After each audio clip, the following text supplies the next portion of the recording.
Sosok Brigadir Ricky Rizal, pembunuh berencana Brigadir J, awalnya ngaku tak melihat penembakan.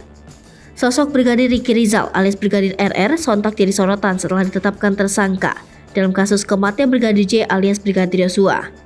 Brigadir Ricky Rizal diketahui dijerat dengan pasal perencanaan pembunuhan atas kematian Brigadir Yosua.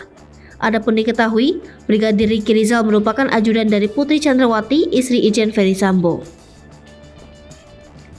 Sebelumnya diketahui jika sosok Brigadir Ricky Rizal sempat dijadikan saksi atas kematian Brigadir J.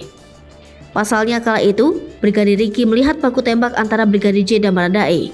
Saat kejadian, Brigadir RR memang tengah berada di rumah dinas Ferdy Sambo yang berada di Komplek Polri, Duren 3 Utara 1, nomor 46, Jakarta Selatan. Brigadir Ricky Rizal mengaku jika dirinya tak melihat lawan baku tembak dari Brigadir J. Dirinya hanya tahu Brigadir J menodongkan pistol dan menembak ke arah tangga.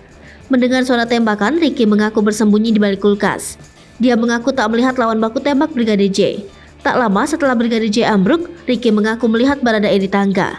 Akan tetapi menurut penjelasan dari ahli hukum tata negara Refli, keberadaan Bribka Ricky dalam peristiwa saling tembak antara Brigadir J dan Baradae membuat kasus berdarah tersebut janggal. Alasannya keberadaan Bribka Ricky di lantai dasar rumah Irjen Ferdy Sambo pada saat kejadian. Hingga akhirnya membuat Brigadir RR ikut terseret dan dikenakan pasal 340, subsidiar pasal 338, jungto pasal 55 dan pasal 56 tentang pembunuhan berencana, serta telah ditahan oleh pihak Barreskrim Polri sejak Minggu 7 Agustus 2022 di rutan Barreskrim Mabes Polri. Hai pemirsa Sri Popo TV, jangan lupa komen, like, dan subscribe, serta tonton terus berita-berita terupdate lainnya ya.